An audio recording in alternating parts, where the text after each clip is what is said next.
Hello and welcome to a brand new episode of Health 360.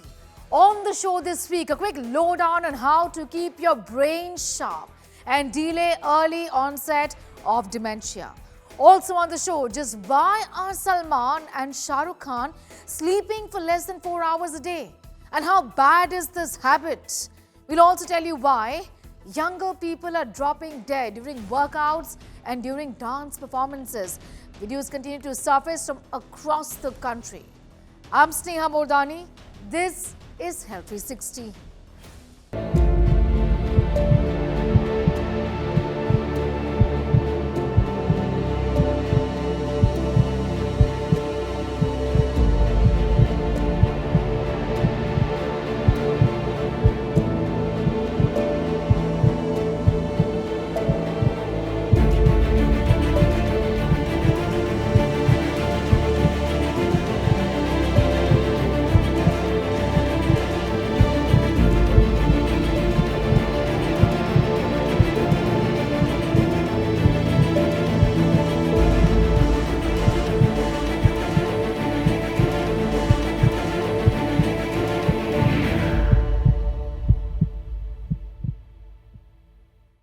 Sleeping less than 4 hours a day like Salman and Shah Rukh Khan.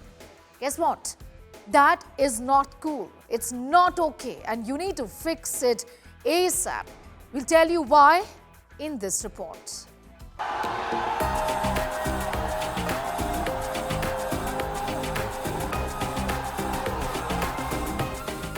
Seven hours a day, but just once a month.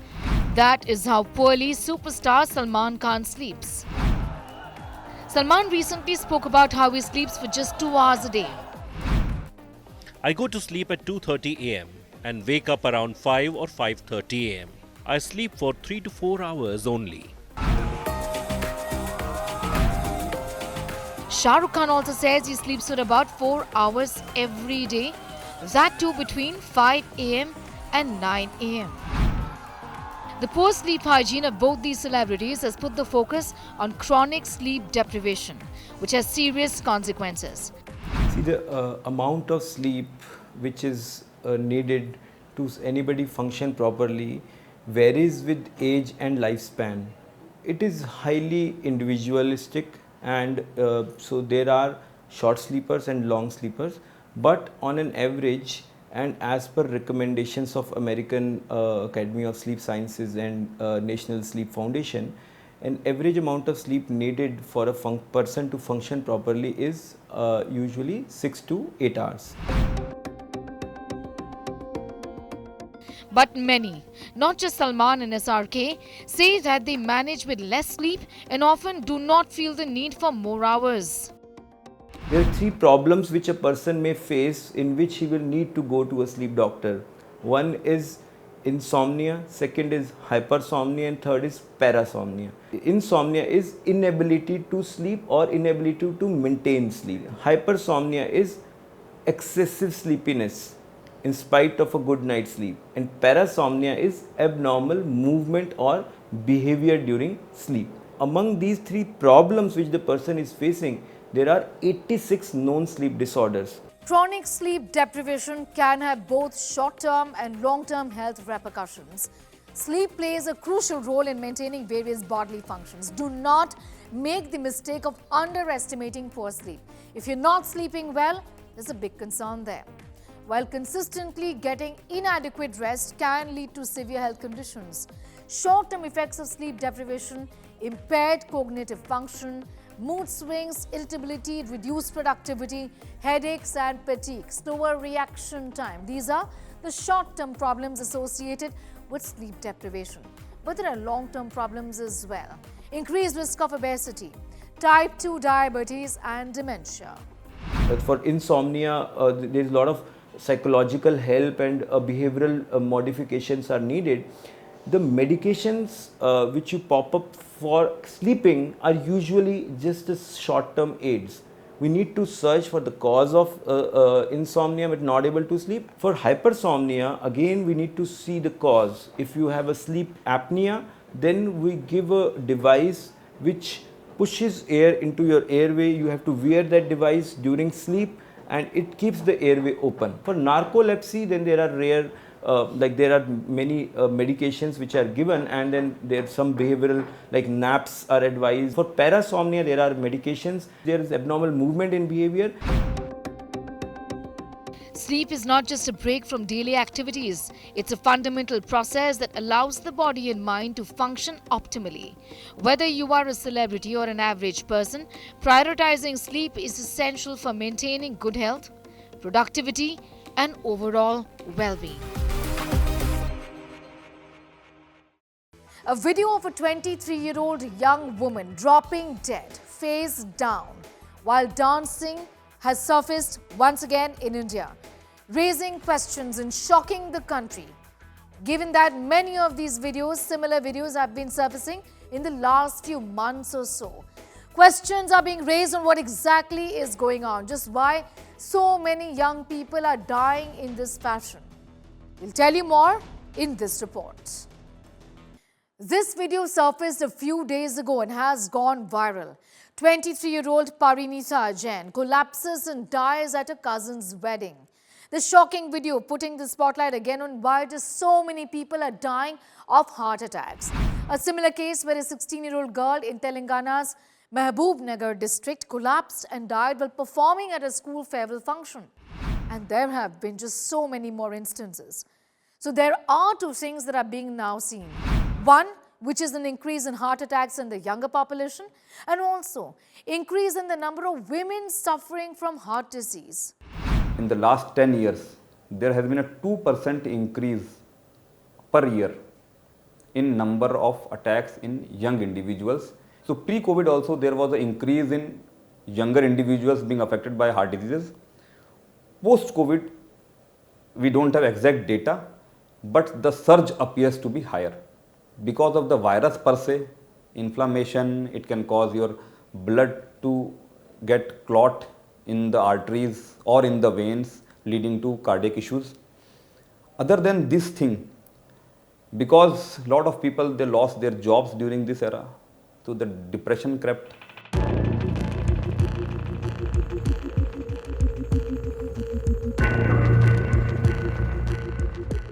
Major risk factors for heart attacks are diabetes, hypertension, high cholesterol, smoking, and family history of heart diseases.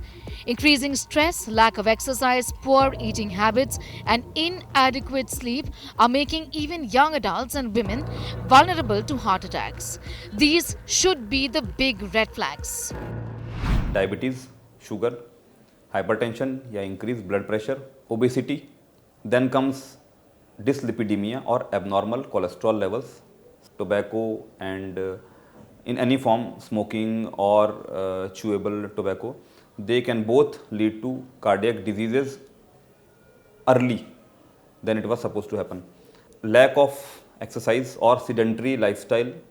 Recently, we have also seen the patients who are mentally disturbed or depressed can also develop heart diseases at a very early age. There can be genetic predisposition to heart diseases. The timing of surge in heart attacks is suspected to be directly related to the COVID pandemic. The COVID virus, once inside the body, can cause the heart to be inflamed. This condition is known as myocarditis. This further makes it hard for the heart to pump blood throughout the body. It's not the vaccines. The Indian Council of Medical Research has said it. But COVID linked to heart attacks and heart ailments has been established. So how does one prevent a heart attack? By doing regular checkups, by keeping your BP and sugar under control. If you are obese, try to lose weight by proper measures. Get an active life. Do at least 30 minutes of moderate intensity exercise. We take a lot of saturated fats, ghee, cheese, butter. We take a lot of sugars. So these things should be avoided. Processed food is a definite sure shot no. First is check yourself for risk factors and already existing heart conditions if you have any. Then comes care. How do you care for your heart? You must make sure that you eat healthy diet, which is low in fat, low in carbohydrate. You must make sure that you achieve and maintain an ideal body weight. The third C is consult. Once you have checked for risk factors, you know what to care about, but you must consult a doctor. Last C is cure. If you have high blood pressure, high cholesterol, diabetes, you must take medicines. When it comes to preventive health checkups, when should you do one? And how frequently should you do it? Earlier there was a concept that we had a cut-off ages based on the guidelines, and the cut-off age was 35 years, and that is the time when we start checking once. But nowadays we have a couple of patients who were as young as 7 to 8 years in the last month, for which we had to do an angioplasty. So, but this patient had a very strong family history.